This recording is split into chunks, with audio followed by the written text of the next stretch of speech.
Okay, welcome back. This is Principle 2 in working with people with a learning disability and autistic people in your healthcare delivery. So Principle 2, now we're going to focus on why are there health inequalities for people with learning disabilities and autistic people. Now I'm going to focus on the barriers that are faced by people with learning disabilities, but if you watch the video that I recommended in Principle 1 on autistic people, you'll understand very quickly that exactly the same principles and exactly the same barriers apply to somebody with autism who does not have an underlying learning disability, as well as somebody who does have an underlying learning disability. Now, people with learning disabilities, according to the Leader Mortality Review in 2019, die an average of 26 years younger than the rest of the population. That's a massive amount, 26 years younger, and that's what we're trying to overcome. Now I'm going to have a chat with Gavin, and Gavin is going to talk through with me what those barriers are and ways that it impacts how long someone lives and why those health inequalities happen. So Gavin, first of all, just a little focus on age of death. Mm-hmm. You know, the average age of death of someone with a learning disability, like we say, is 26 years difference. That's 23 years for men and 29 years for women. So how old are you, Gavin? I'm 31. You're 31? Yes, I'm 31, so that would make me 52? 54. 54, right. 54 Wow. in learning disability years. Wow, yeah. So, which is ridiculous, because that actually makes you older than me. Yeah. Insane, yeah. Absolutely insane. And that's what we're going to be working towards, isn't it? Trying to help health professionals know those tiny steps they can take to reduce those health inequalities. Yeah, that's right, yeah. So we're going to go through them one at a time. So the first one we're going to focus on is communication barriers. Yeah. Okay, so I've talked to you about this before. Communication barriers obviously happen when somebody's got a learning disability because somebody's verbal communication may not be at the same level of somebody who's not got a learning disability. Yeah. Now, I've told you before the story, and I'm going to bore you and tell you again, the story of the chap that I saw around eating socks. Do you remember that? Him, yeah. So it was a chap I went to see as a community nurse, and when I got to the home, in fact I was visiting someone else in the home, but there was absolute carnage going on. I could hear screaming and bashing and banging. I said, "Stuff, what's going on?" And they said, "Oh, it's John, you know, made up name, but it's John upstairs, and he's in a terrible state. You know, he's biting his hand, he's hitting out, he's throwing furniture, and we've spoken to the doctor, and they've given him a sedative because they think he's in pain, and then tomorrow they're going to see if he's calmed enough to do a physical examination." Right. And I was saying, right, okay, so what's John's normal? You know, what does he normally do? And they say, "Oh, he's calm, he's polite, he's kind, he's gentle, he never bites, he never throws things, he never hits out." So to me, I'm going, okay, this is strange. This behaviour is very, very different to John's normal behaviour then. And then a member of staff said, "I bet it's socks." "What do you mean, I bet it's socks?" She said, "Well, I bet he's eaten socks again. That's what he did last time." Well, this lady had worked with him, and 10 years earlier, he'd eaten socks. Wow. I said, "Did you communicate that with the GP? Did you tell the GP that's what it could be?" And I said, "Well, no, we told him we thought he could be in pain." And I was like, that's a very different story. He is communicating pain, and you need to verbalise what he's communicating. So I remember saying to the staff, we need to speak to the GP and say, "John, if he was verbal, is currently saying, 'Help, help, I'm in agony, do something.' He is in screaming agony." And long story short, he was in theatre that evening, and he had eaten socks, and he wouldn't have survived the night if he'd been left. So he was trying to tell everyone. He was communicating, and it's about reading communication. And whatever the healthcare service someone is working in, it's about them using the intelligence of the people around them, the people who know the person best, to say, what is he communicating? Yeah. What is he saying? What is this behaviour saying? Rather than going, "That's scary, this man looks very aggressive," it's, what's this man trying to tell me? Yeah. Now that's somebody who's non-verbal. over to you. What are your communication barriers as somebody who is verbal? I say I'm quite able to talk, and I'm quite, I'll be able to say, ow, I'm really in pain, or that really, really hurts, and I can say that, but sometimes, especially if I feel scared, that's where I guess a barrier could come in. So, going to hospital, I had to go to A&E last year, and to cut a long story short, they said to me after being there for quite a while, and I was overwhelmed, quite, getting quite, wound up, and I just wanted to go home. And the nurse came in and said to me, he said, right, you're going to have to self-inject, but if you can't do that, then you're going to have to stay in hospital so we can inject you. So I said, oh, no, I can self-inject, that's fine. He said, right, we're going to go over it with you. I said, yeah, you do that. And all the way through it, I was just like, yes. And I was just saying yes to anything because I just wanted to get out of there.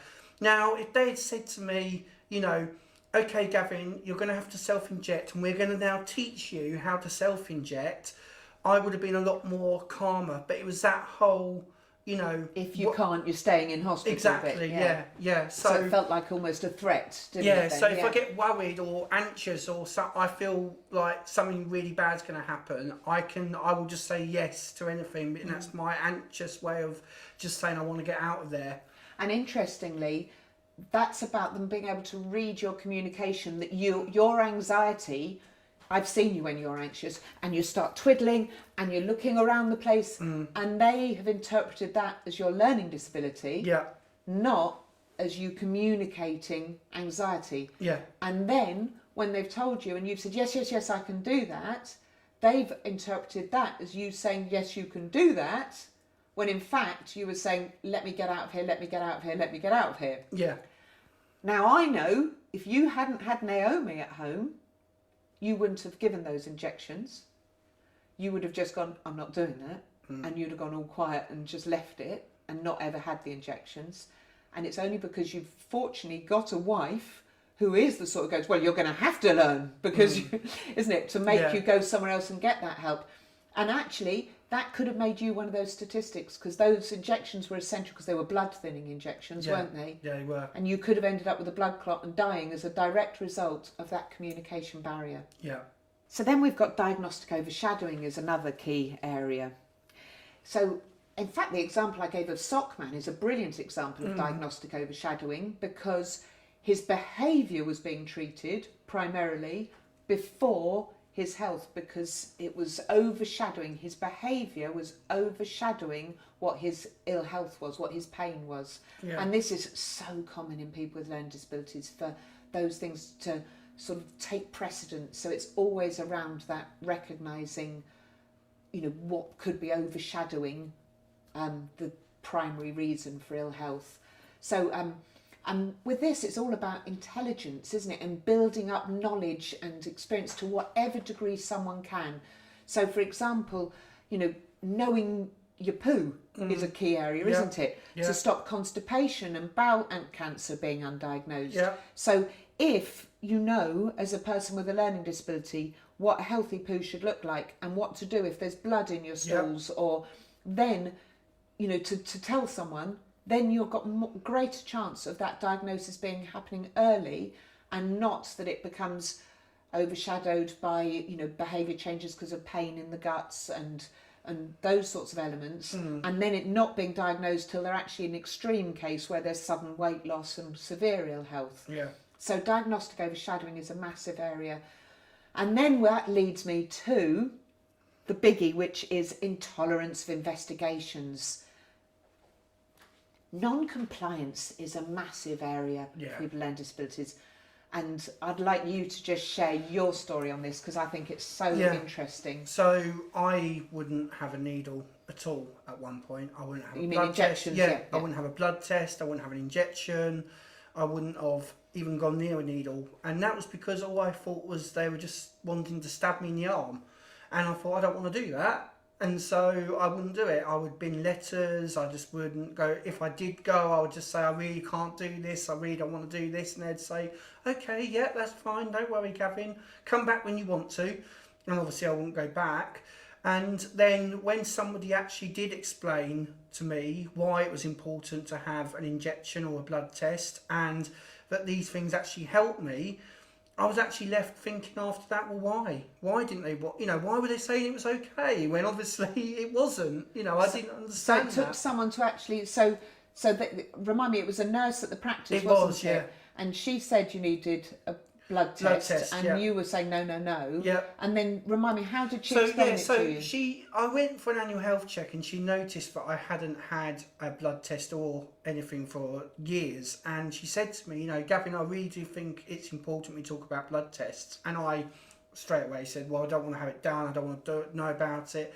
And then she asked me what was my understanding of having a blood test or having an injection, and I went into a full-on rant about it. She then said to me that that's totally understandable for me to feel like that, and she doesn't like them either. But then she said to me that if I ever wanted to look up something, like on the internet or on Google, I could just go and do that, or even open a book and a encyclopedia to find something out. But they can't do that with me. They can't look on the internet or look in a book what's wrong with Gavin's body. So they wanted to she said to me that we have to, give you a blood test. That then goes to a special lab, which then they look in it and they will see, Gavin's got, something wrong with his kidneys, or Gavin's got an infection. So she explained that a blood test isn't just, you're not consenting to having a stab of a needle. No. You're consenting to them finding out whether there's something wrong with you that needs treating. Exactly, yeah. And the previous health professionals hadn't done that. They just said, you've got a choice. Yeah. You can either have it or you can't, but they hadn't gone through that. So it's about, everything comes back to your capacity to understand what the decision is you're making, doesn't it? Exactly, yeah. And you weren't given the information to make an informed decision before that. Yeah. I love that phrase you use. Oh, yeah. So, yeah, they were basically killing me with kindness. That's how you felt it was, wasn't it? Yeah. That they didn't care enough to try and get you to have the healthcare you needed. Yeah. They were happy to kill you with kindness, to let you die by saying, don't worry, you don't have to have it done. Yeah. And that's horrendous. And if we think about it on capacity, everything is about what we know about it, because there's easy reads on breast screening, and people say to me, yes, I showed her the easy read and she doesn't want to go for breast screening. Well, guess what? If I see a nice picture of someone crushing my boob from right to left to right and says, should we crack on for a nice day out? It doesn't sound like a nice day out to me. So, of course, I'm going to say no, thank you. Yeah. But if I get explained that they're looking for tiny, tiny morsels of something in there, which if they find and they take out, will stop me from dying of breast cancer, and if it's left in there, it will grow and become a significant breast cancer, then I'm making a different decision. Yeah. So it's exactly the same. So it all comes back to that every single decision for a health professional, they need to always think about what they are not doing as well as what they are doing, isn't it? So if a health professional decides not to give a treatment or not to do an investigation, they need to then weigh up, have I made a capacity assessment? Have I ensured that they made an informed decision not to do this? And if not, we need to think about whether it's in their best interest to not carry on, or whether we need to then find ways around this if they don't have capacity to understand. Yeah. Thanks, Gavin. Now it's time to talk and make a pledge again for what you as individuals or as a team can do to make reasonable adjustments for people with learning disabilities and autistic people. So think about the health service you offer. Imagine you are a patient who has no understanding of the possible health conditions they have and what needs to be done to help them. What are the aspects of your service that they may find challenging? The next chapter will help you form a pledge for steps your service can take to alleviate those anxieties. So for now, maybe you can just pledge to complete this training in a specific time frame and make adaptations to your service. It's over to you to have a chat and make a pledge.